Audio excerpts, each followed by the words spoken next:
Hi, my name is Adrian Jackson, and I'm Artistic Director of Cardboard Citizens, and welcome to the fourth of our series of really interesting conversations with people around the world who use the theatre of the oppressed, Augusto Boal's theatre of the oppressed, as we do at Cardboard Citizens, in different ways, in different applications. All of the people I've had the pleasure of speaking to work in different contexts and focus on different ways of using the work with different outcomes. They've been a delightful and productive series of conversations, very interesting, and we intend to continue them after this for almost directly with another 4 conversations, speaking hopefully to Luke Optpick of Format, to David Diamond of the Theatre for Living in Canada, Katie Rubin, late of Theatre of the Oppressed New York City, and finally, hopefully, to Julien Boal. And then there may be some more after that, because actually there are a lot of interesting people around the world using the Theatre of the Oppressed. Anyway, it gives me great pleasure to welcome Chen Alon of Combatants for Peace. We've known each other for some time, and I think it's the first ex-soldier we have had in these conversations. We've had a fisherman, we've had a teacher, we've had an activist, and here's somebody who was a soldier. But I'll let him introduce himself. So welcome, Chen Alon. I hope you're there. Hi, good afternoon. Very nice to see you, Chen. As you know, as we discussed, we've arrived at a certain format for these conversations, which is essentially the first half. It's you and I mainly. But I will use this interruption technique, which is the raising of a finger, because it's a short time, half an hour, to talk to each other and avoid any of us going into long speeches, as it were, and to sort of probe your answers a little bit. I hope that's okay. And the second half, importantly, I will mainly be fielding comments that we've had from people around the world watching. So I hope that's okay.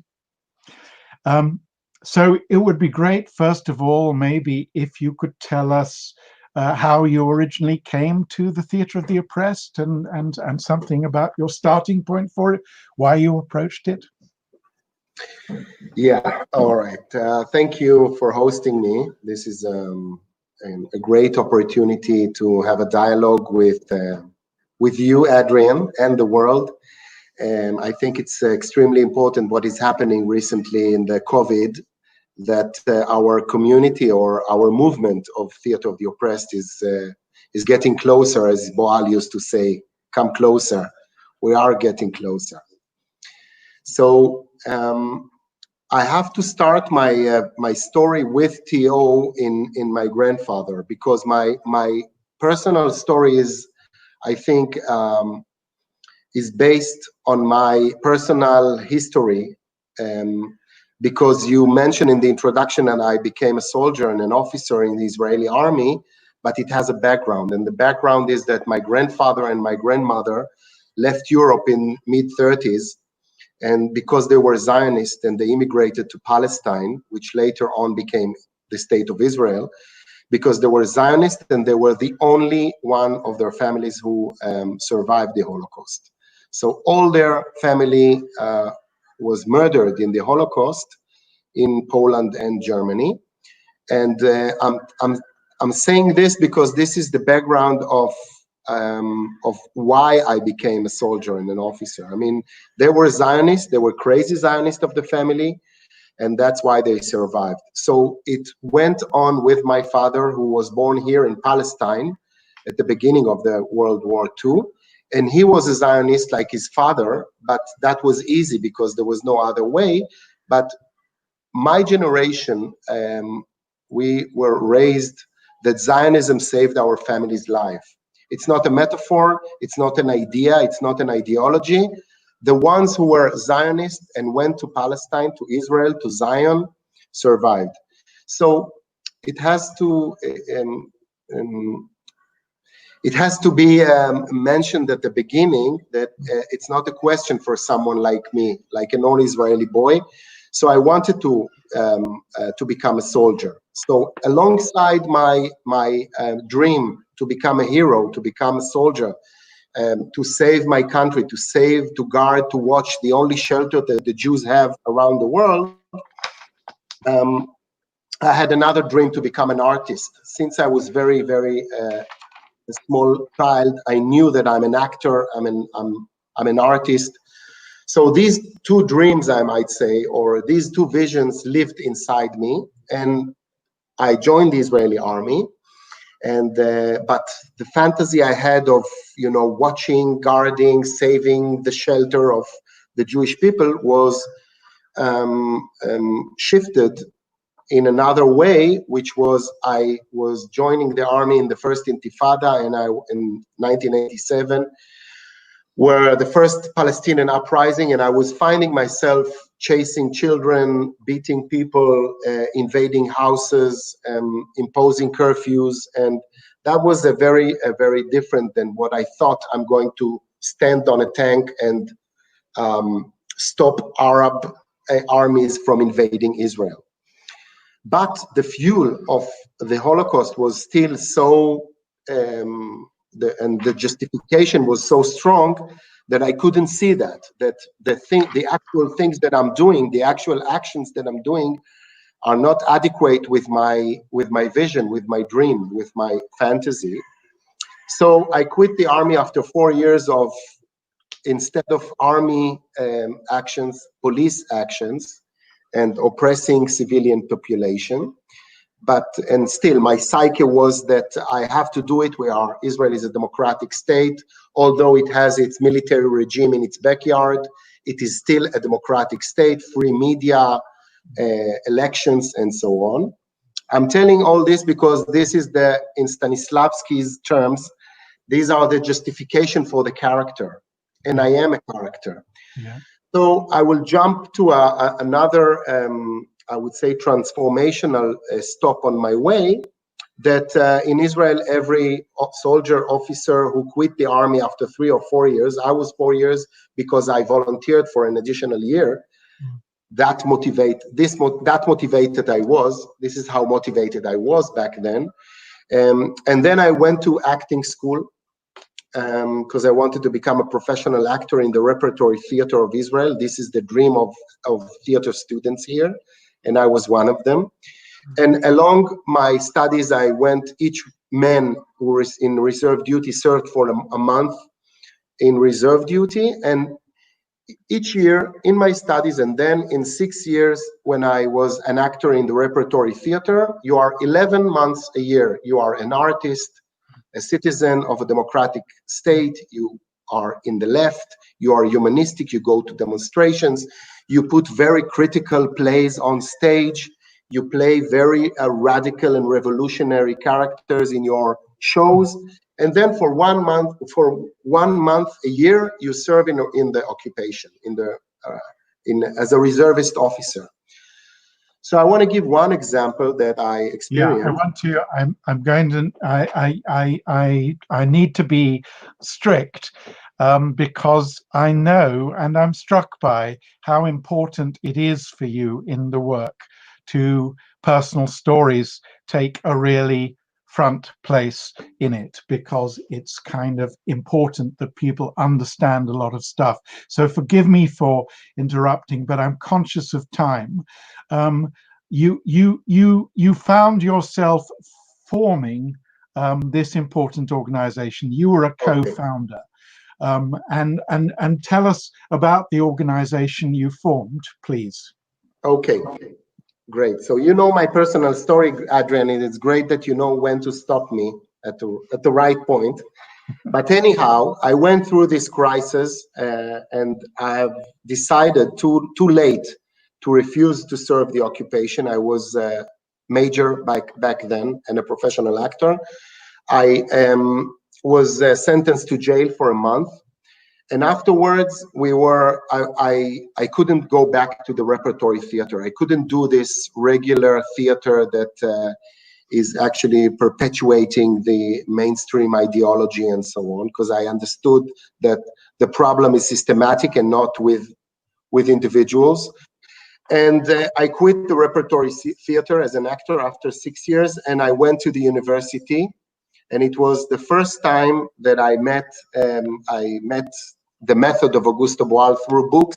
I thought he was a dead guy, you know, like all the pioneers from the 19th century and so on. And my passion was very strong to use theater because I'm a theater person, but not a repertory one.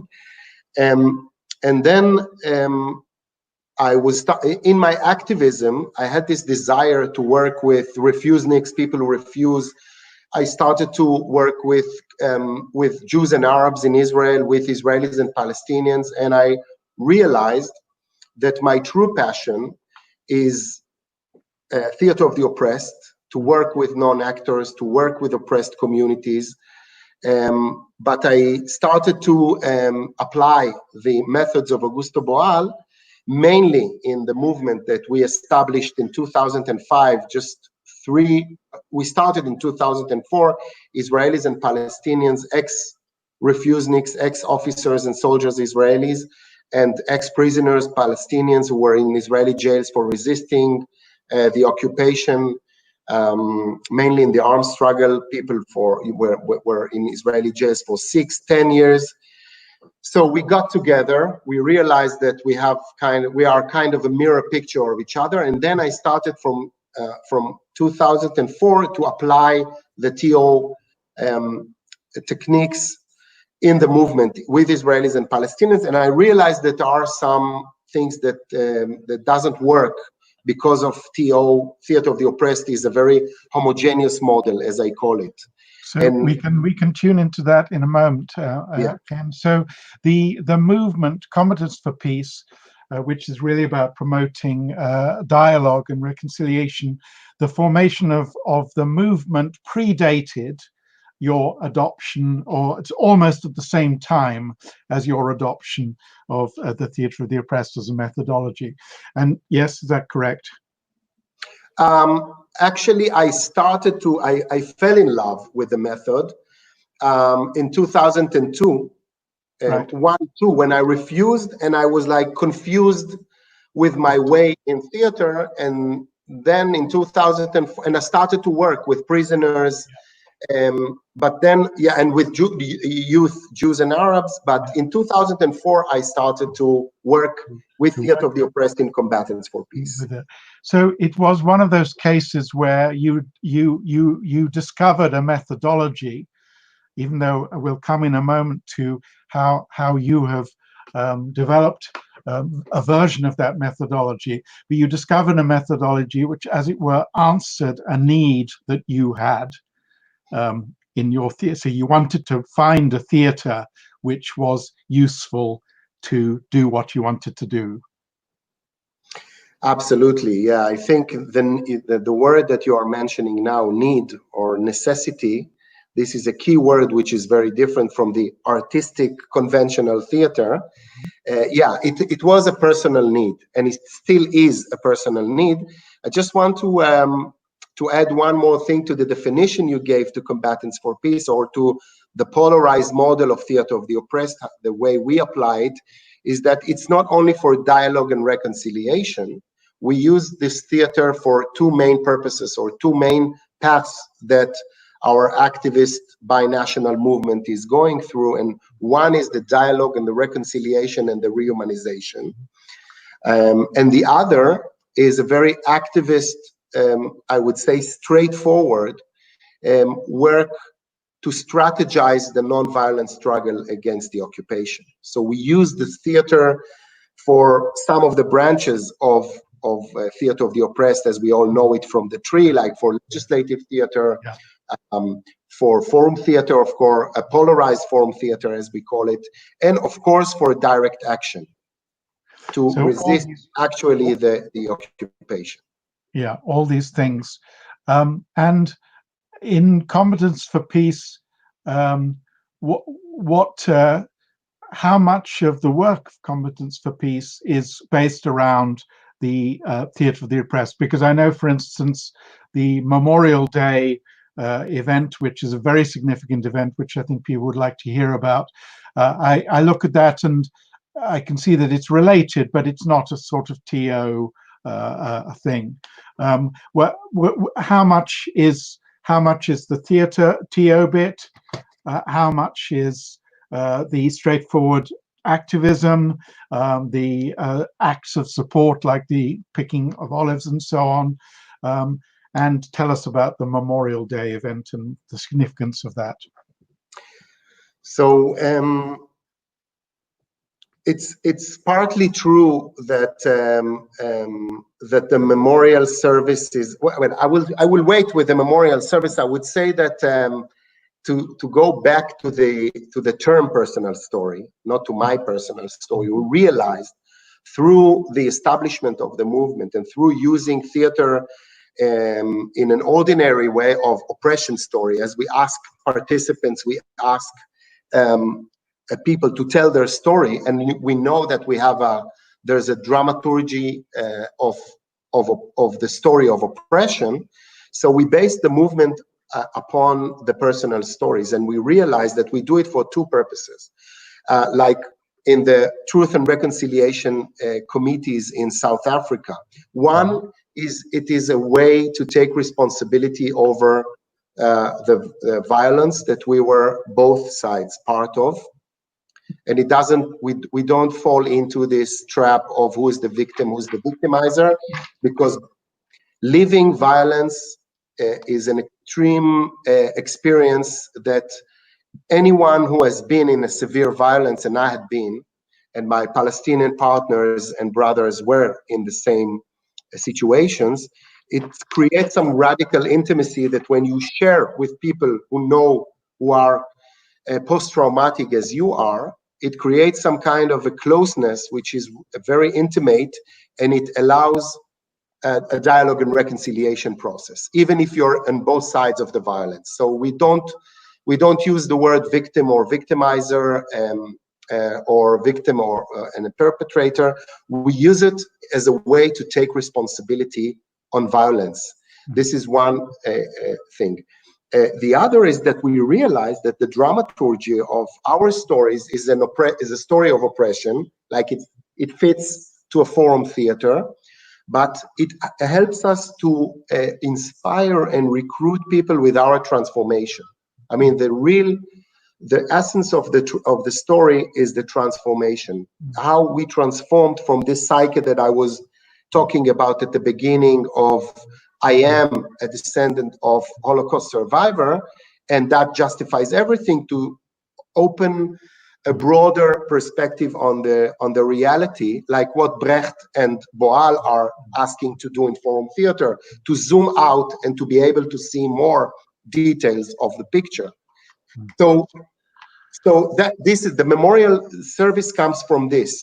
It's my pain. I lost my beloved ones, and my pain is mine. Nobody is allowed to touch it. Nobody can understand me because it's mine, and it hurts me. And the Palestinians feel the same way. So we realized 15 years ago that this pain, this sorrow is another key for dialogue and reconciliation and humanization. So we did this radical thing of putting it on the same stage. The aesthetics is very clean, very empty, no symbols, no lightings, no flags, nor Israelis, neither Palestinian. It's just testimonies of people who lost their beloved ones, and they are talking about how this pain is not the perpetuating of the same narrative and the same story of we have to go on and fight each other, but the contrary. This pain is terrible, but it allows me to transform into peace activist, to strive for peace, to dialogue, to equality and justice and so on. And it grew from, we started in a French theater in Tel Aviv with 70 people. Last year, before COVID, we had 8,000 people in the biggest park in Tel Aviv. And the last one, a month and a half ago, we had 200,000 people online watching from all over the world and from Palestine, from Israel, participating in this unique ceremony, which is, I think, the like TO in our movement is the DNA of a binational or of a polarized performance in other means. I thank you so much for making those connections, and I can recommend people watching. You can actually find this year's performance with some ease. We'll put up the link afterwards in the comment section. It's a remarkable and powerful thing. I'm very struck by this term radical intimacy, which I think is a radical term in itself. And I understand that close connection, because in order to be qualified to join Combatants for Peace, as I understand it, you will have to have been involved in acts of violence on one side or the other. That's not anymore. Not it used anymore. to be like this in the bloody days of the Second Intifada. Nowadays, we widen the definition and we say each one on both sides who feels responsibility for the violence can join the movement, and that's a wider definition. And I mean, it's so rich, your work, and so much to talk about. But is there? I understand that radical intimacy, and I can see the power of it. And in a moment, I'd certainly like us several things to talk about, not least the methodology of your polarized theatre of the oppressed, which people would be very interested to hear about. But is there not a danger, and this sort of touches a little bit on the moment we're in with Black Lives Matter and the conversations, important conversations which are happening all around the place. Is there not a danger that if you're not in either of those traumatized groups and you can't nail your trauma to the mast, as it were, that you may feel excluded from that conversation or unable to contribute to that conversation? Yeah, it's a very good question, because I think the key word here is, as I mentioned already, is the responsibility. It's stronger than everything. And we invite people because because in the Israeli-Palestinian context, we have so much in common. Although I'm not, I'm trying to say that the movement is balanced or the situation and the reality is balanced, we are extremely aware. I think moreover with the theatrical work that we do that allows us to observe and to zoom out, we are extremely aware of the power structure, that the Palestinians are under occupation and the Israelis are the occupiers, and that, all this big picture that we're not trying to hide by saying, lovey-dovey, peace movement. Yeah, absolutely. But we are managing to convince people that it's not by nature or by God that we kill and fight each other. That it's really, I think that's the essence of theater of the oppressed, that each and every spectator has this moment that he or she feels that it's my responsibility not to be a spectator, but to become a spectator. But also my right. Also my right, I think. That's important. Also my right to become a spectator, to be a spectator. Absolutely. And I suppose that's where people may possibly self-censor a bit, because they may well feel responsibility. They may well, as we're all talking about right now with our privilege, and what do we need to acknowledge? What do we need to listen to? What do we need to understand? What do we need to speak out about? They may well feel that, but it may be that they may be sort of dumbstruck or awestruck by the clearly greater, and this may not be important, Ken. This may not be important. Maybe they should be struck dumb, if you see what I mean, by the larger suffering that they see in front of them. Yeah, but we always play, as you know, in theater of the oppressed, we always play with the zoom in and the zoom out. We play with the micro focusing on personal problem or personal story, and our ability to to open the frame and to include more and more people who feel that we are trying to include people by doing this action, saying, you know, we are all suffering from, I don't have to be black in the US or Palestinian in our region to take an action and to fulfill my responsibility. That's the paradigm of this work. That's interesting, because I think you saw my conversation with Barbara a few weeks ago, or you might have glimpsed it.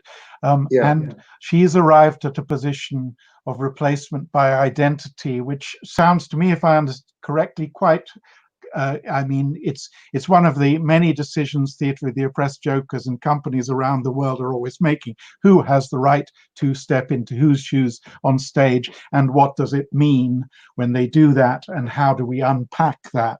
What is Combatants for Peace line on that? Can an Israeli Jew replace a Palestinian, and vice versa? And how have you arrived at that decision? That's the £1,000,000 question. I don't know how you say it in the UK. We say $1 million question. We are subservient to the Americans, and we acknowledge that they're better at money than we are. The $1 million question, $64,000 question. I think you'll find, actually. Sorry. Yeah, that's the currency. Yeah. Okay. However, this is a question that we deal with in the polarized model. It's fundamental, but I will give you an example of forum theater. I have so many examples. I will give two very short examples to clarify this point.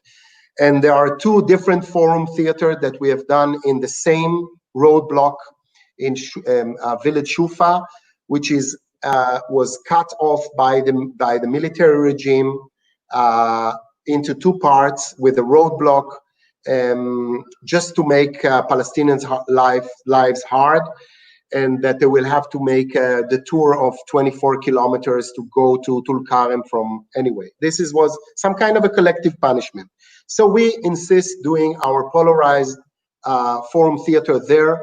So we have four types of audiences, of spectators: Israelis and Palestinians who are coming to this roadblock to join us for the forum theater. We have Jewish settlers from the settlement next, very nearby, and the soldiers, of course. So this is not a regular forum theater, okay? This is not an ordinary one. You have to rethink what's the right thing to do there. So the scene, based on a true story by a Palestinian of a grandson coming to a checkpoint with his brother and their grandfather trying to cross the checkpoint.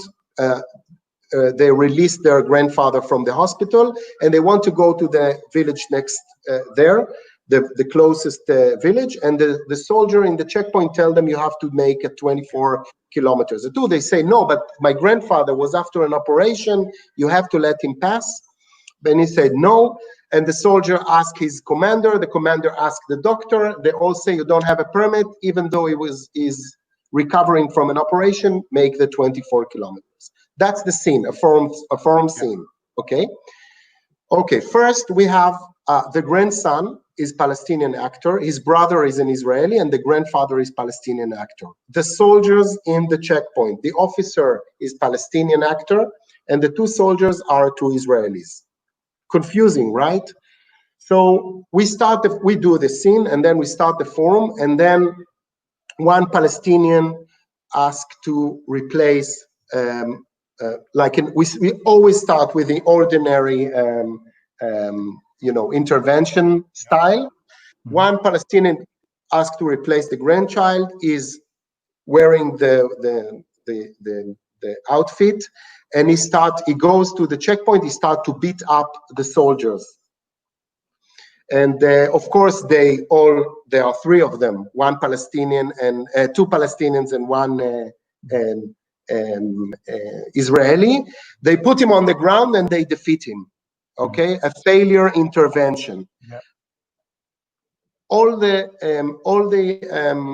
I ask the audience. I asked the spectators, did he succeed? No. What he tried to do, all the Israelis, I asked who think he was violent. All the Israelis in the audience raised up their hands. Who think it was violent? Who think it was non-violent? All the Palestinians are raising their hand. So then we have the beginning of a discussion about violence and non-violence, how they see the same intervention and they have a different definition of what is violence. And I asked him, the spectator, what did you try to do? Did you succeed? He said, no, I didn't think I'm going to succeed.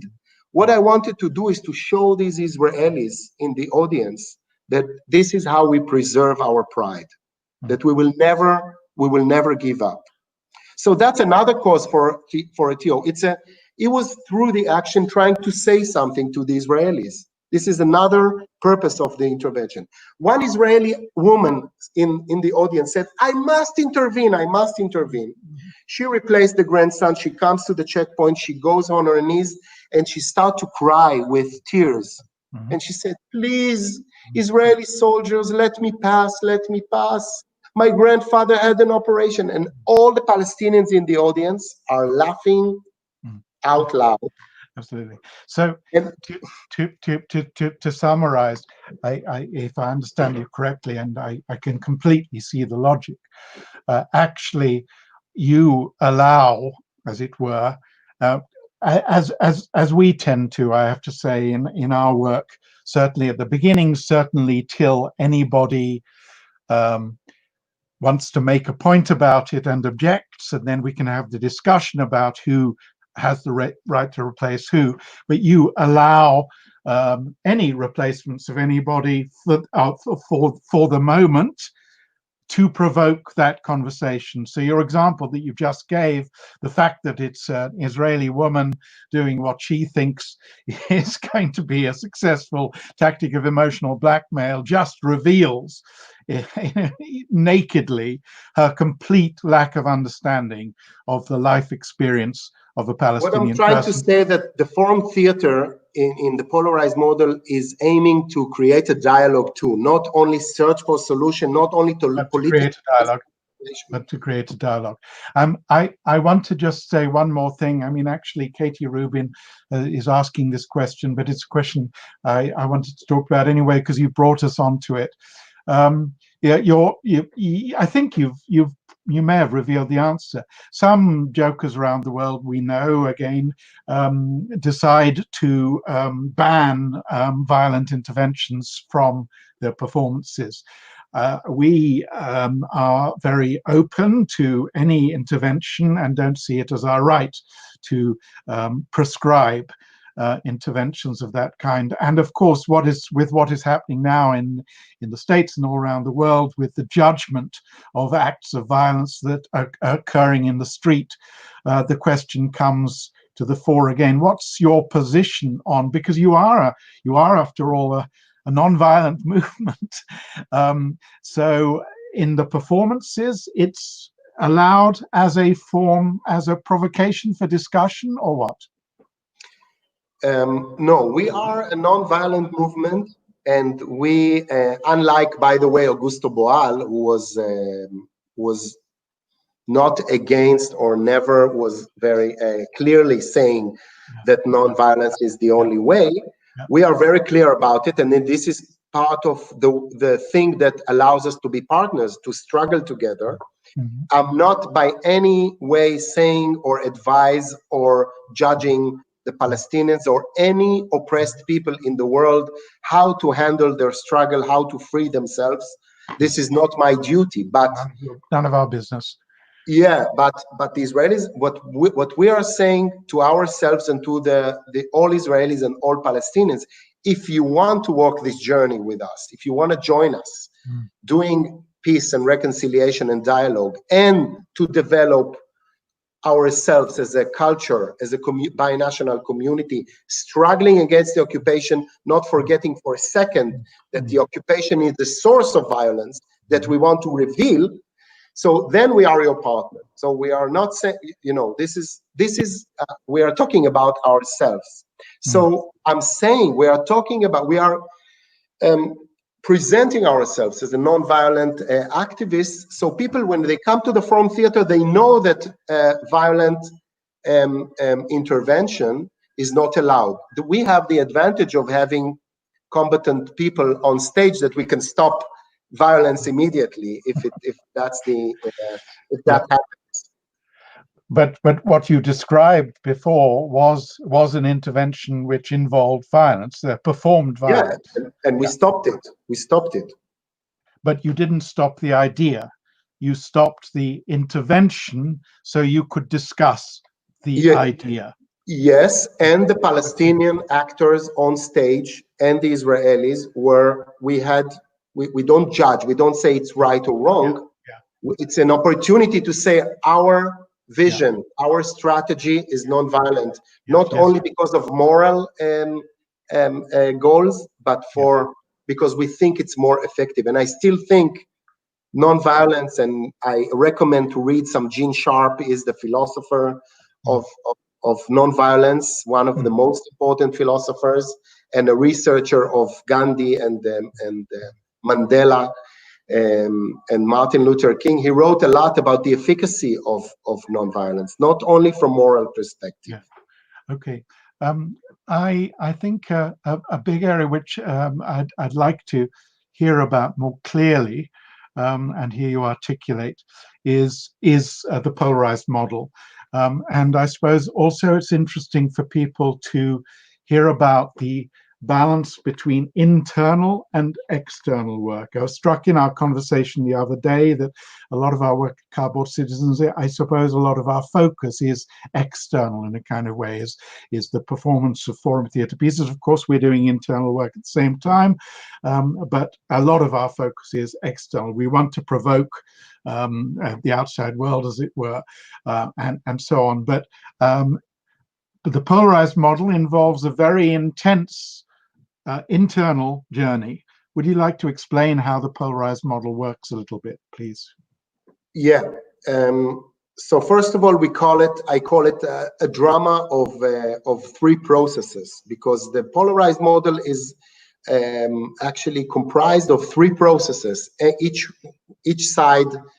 I do it with various communities. So I will give an example, the Israelis and the Palestinians, but it works for me with refugees and citizens, with drug addicts and non-drug addicts, with prisoners and non-prisoners. But in principle, the polarized model has the Israeli process through theater, the Palestinian process through theater, and the polarized model, and the polarized process.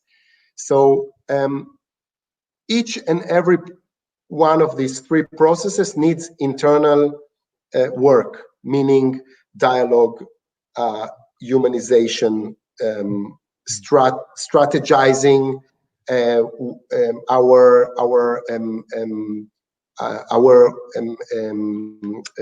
narrative with the other group, and of course together we are working to strategize our struggle and to create what we call the third narrative. We are not pro-Israelis or pro-Palestinians.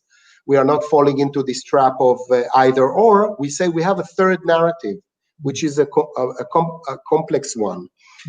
So we have a lot of work to do in these three processes. Of course, the main process is the polarized one, the Israelis and the Palestinians together. Then we use a lot of rainbow of desire, which is very efficient to work with our traumas, to work with, we do newspaper theater, to analyze our experience through the very different and polarized media, to work on a lot of dynamics of a political activist movement, a lot of misunderstandings, egos, and so on. And the external work is the struggle. Just let me get, before you go to the external work, the internal work a little bit more. I mean, I've experienced when you came to us and you did a workshop, participation in the fascinating work. And to be clear, it's almost as if you wish to really lay bare how polarized these communities are.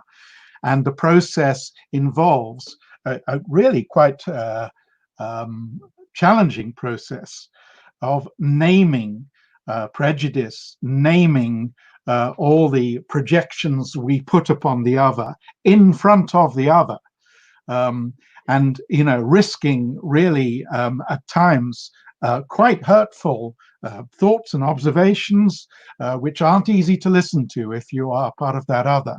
So it's a very intense process, and I'm not surprised to use quite a lot of rainbow, because it's a very it needs presumably a lot of unpacking, and there's a lot of risk involved in it. Yes, and you mentioned prejudice and stereotypes, a lot of blaming and a lot of surprises come out of it. I mean, yeah, we are sometimes, and the traumas of the violence. I mean, I've been in many places, in many theater workshop, that an Israeli guy was telling his personal stories, and there were Palestinians in the room that they know the Palestinians who were killed in that event. I myself gave testimonies, or I gave my personal stories, and I was speaking in rooms there. I didn't mention all the things that, but for example, I was participating in a house demolition, and later on I did a theater workshop in that village where I participated in a house demolition. That's not usual to a theatrical work. So we do a lot of ordinary dynamic work, and we do some polarized work that you've mentioned, working with stereotypes, with prejudices, that I think it's the only way for what Paulo Freire calls, conscientization. This is the way to understand not only what I'm thinking about the other, but why and how I'm thinking what I'm thinking about the other. And when it happens together in the same space, Israelis and Palestinians, it makes us stronger. It makes us more cohesive. We cannot go to get some rubber bullets and tear gas without understanding what is putting us in this crazy situation of the occupation together in the same battlefield. So in that sense, and I know that when you sort of unveiled this work in its direction, I think initially you met some resistance from within the Theatre for the Oppressed community, because it appeared to lay equal weight on and the notion of oppressor oppressed, the convenient notion of oppressor oppressed. Yeah.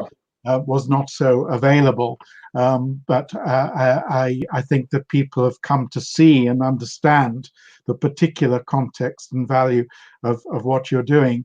And I'm wondering what your thoughts are, and then I'm going to do a few questions from people, because we're zooming through at the time, but I'm wondering what your thoughts are on the application of the polarized model to the Black Lives Matter debate that we are in right now, because it seems to me bang on, probably, in terms of exposing trauma, pain, discussing stuff. Yeah, you've mentioned the word context, which is, I think, the most important work in TO. And not only context as a term, but as a flexible term, I would say contextualization, because the work itself is a contextualization. Through theater, we are contextualizing our surroundings. And I would never, I won't dare to speak about the current situation in the US, because I am an external to that. But I would say that I'm in contact with some friends, colleagues there from both communities, let's say. And some of them is applying. Actually, in Minneapolis, I have some friends and colleagues, and they were calling me the day after the murder. They called and they say, we feel that before everything is going to burn, we feel that that's the right time to apply the polarized model. And they kind of consult with me what to do. And of course, we don't give advices, but what I share with them is the experience of the importance of serving as a model, the importance of to embody the vision, just being on the streets, create together a theatrical event black and white people, this is in itself a demonstration in current times. To create these what we call here bubbles, or we get some critics for living in a bubble, or to preaching to the choir and so on. Our answer is that this is our duty to serve as a model. Yeah, our ceremony is not the biggest ceremony in Israel and Palestine, but it will be in the future the biggest. I must ask some other people's questions, even though I've got thousands myself. Just a couple of questions here. Given the context in which you work, you're talking about context in several senses. Gavin Crichton is asking, are you still able to see forum theatre as a game? As a game. A game. If I see forum theatre as a game? Yeah. I mean, Augusto speaks of it at various times as a game, of course. My intuitive answer would be that I see everything as a game. I mean, this is a perspective, but in a sense, I mean, to make my answer a little bit deeper, is that I think in the polarized model, the happiness and the joy and the desire to play together this is something that we feel in the polarized model, that this alternative action of playing game together, this is not real, is something that is a huge relief for both sides in the audience, I mean. And it's actually absolutely critical that the space is a game. Because otherwise, it is a rehearsal of something in itself. Sometimes people speak about this work as if it's always towards another end, but what you're making very clear is the thing in itself is an action. The game in itself, the playing of that game in itself, is a radical action in the context that you're in. That's right. Yeah, and I know we don't have time, but I have many examples of what's the impact on the soldiers that are looking at the Israelis and Palestinians playing games together in the forum theater, even the small games. I think I would be remiss not to offer you the opportunity for one illustration of that, please. So give one example of the reaction. We do this forum theater that I gave you which I've seen in front of a border post, in front of frontier post, in front of the actual setting of the play. And the real officer is watching the Palestinian actor playing an officer, and then in the midst of intervention of forum theater, the real officer, who was a colonel, is invading the stage, walking to the Palestinian actor who is having an IDF Israeli uniform, and he's arresting him. So we ask, why are you arresting him? And he said, this is a contamination of the Israeli army uniform. And then the audience were laughing because it was so ridiculous. And a colonel is arresting a fake colonel, an image of colonel, and he looked at the audience like, what are you all laughing at? It was so hilarious.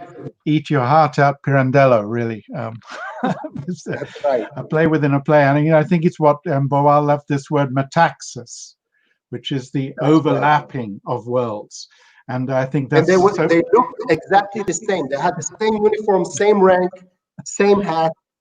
So when the theater bleeds into reality, or reality bleeds into the theater, and we see that it's all actually reality. It's all reality. It's just a different.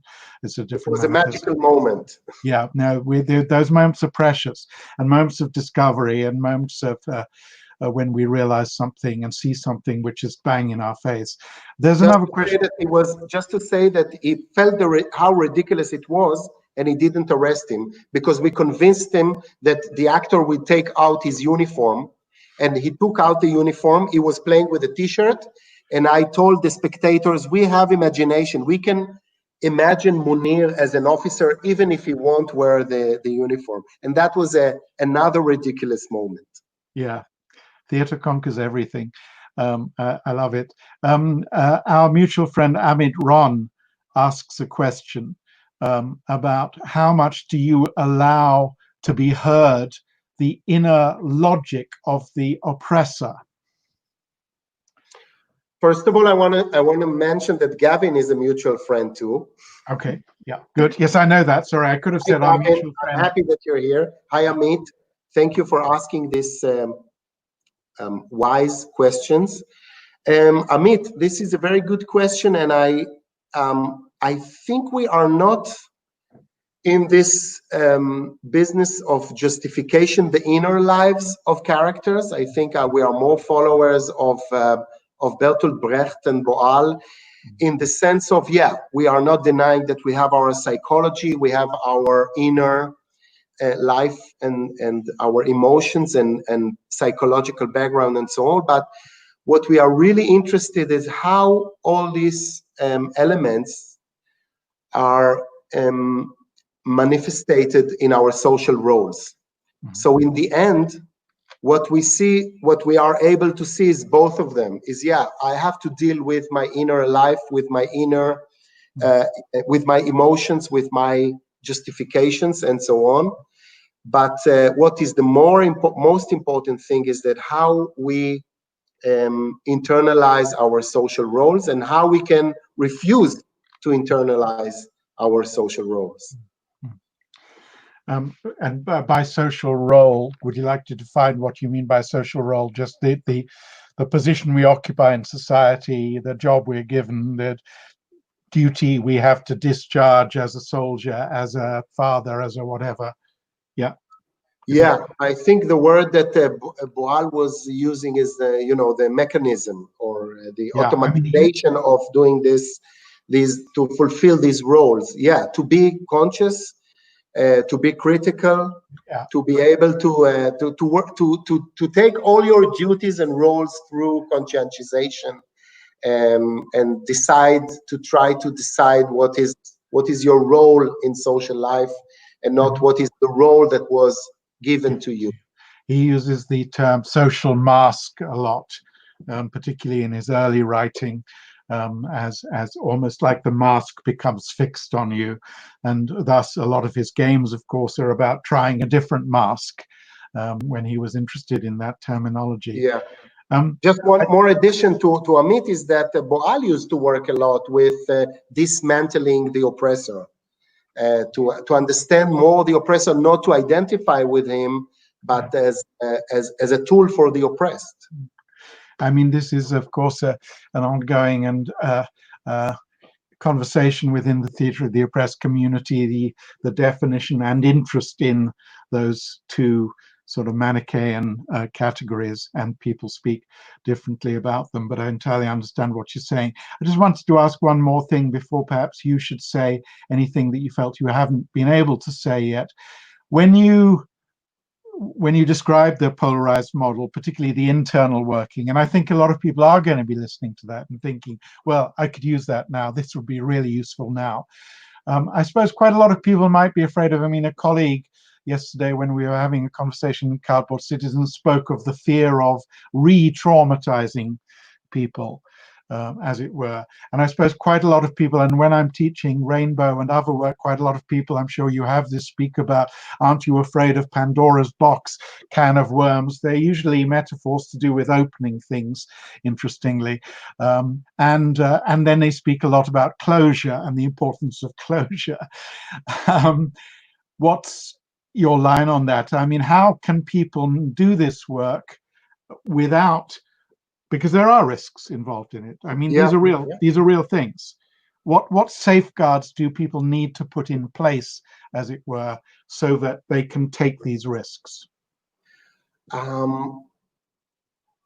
think the first, as I mentioned, this radical intimacy that is being created by this law process.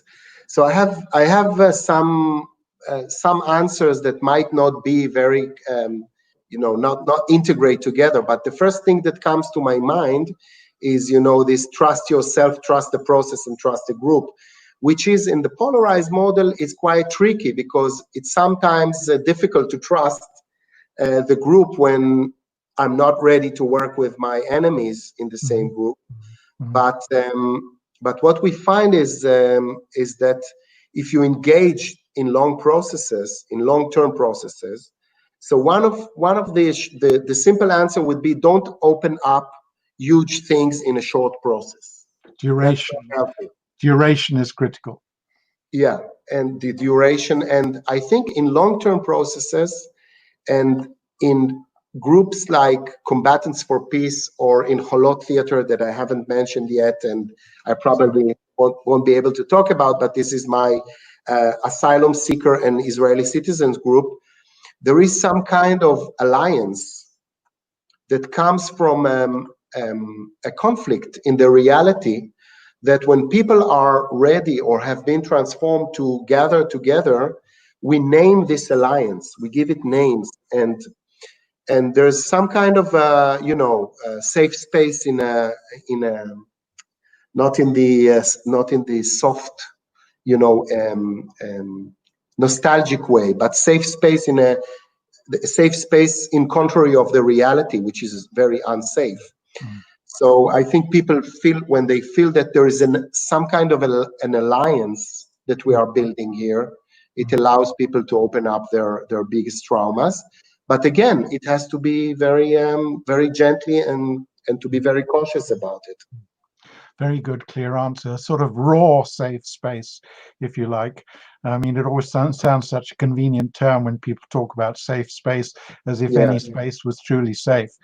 Particularly when people are going out into their real lives directly afterwards. It's not as if theater is in a bubble. And that's another answer to the closure term that you've mentioned, that we cannot close anything here, because the idea is to go out to the reality, and nothing is closed. We have to close to make a closure in the reality, not in the aesthetic space. I always say that in Theatre of the Oppressed, we're more interested in aperture than closure.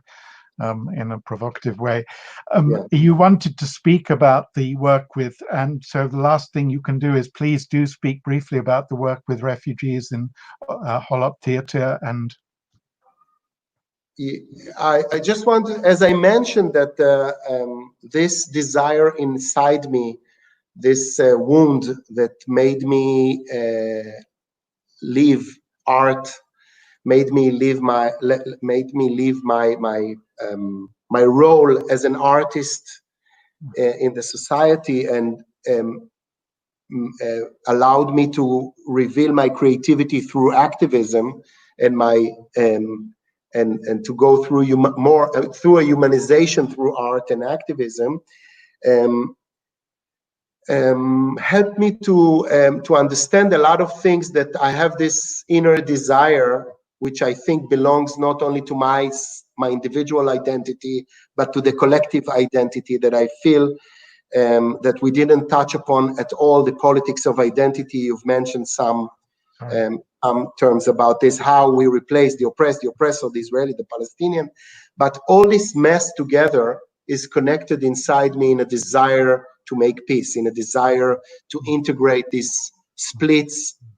splitted identities inside me as an Israeli, as a Jew, with all my history, with other things, as a man, as a father, as a citizen, and so on.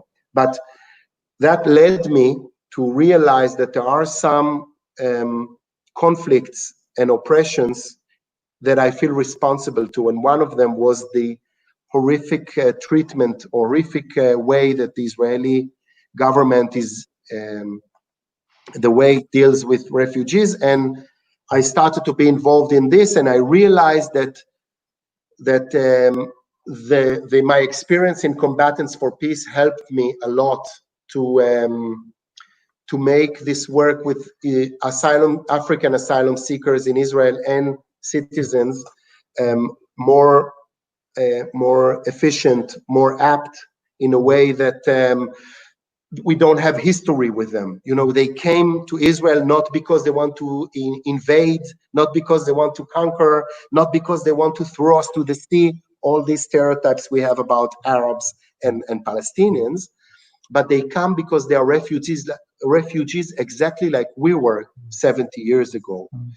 And that's kind of a radical new intimacy that we find out, and we managed to find a lot of new colors in the polarized model of theater of the oppressed through this work that we probably don't have time to, but it's kind of depicted in Avi Mugrabi's documentary, Our Work with the Refugees, in his film Between Fences, that I recommend to watch and to get a glimpse of how the polarized model works with asylum seekers and official or legal citizens. I hope, I'm very sure that we will put up both the link to that and the link to the film about Combatants for Peace afterwards. And this is such an interesting conversation. You take us all into that area of why do we place ourselves where we place ourselves as jokers, if you see what I mean. How much, when is it a personal connection? When is it deliberately a slightly distanced form of connection? And why are we naturally drawn to certain communities? But we don't have time to discuss that anymore. This has really been fantastic to talk to you, Chen, and I just want to say to everybody, this is just a fragment of what Chen can offer, a man who's worked in many communities around the world in this, we're using this polarized model. Your book is available, I think, Chen, the polarized model of... Not yet. It's not yet. It's only in Hebrew, unfortunately. But it will be soon. Yeah, it will come, the day will come, just as I will eventually, finally, actually send my book off. That day will come too. But thank you so much for speaking to us, Chen, and I look forward to seeing you again soon. Take care of yourself, and my love to everybody in Combatants for Peace. Yeah. Thank you. Ciao. Thank you. Bye-bye.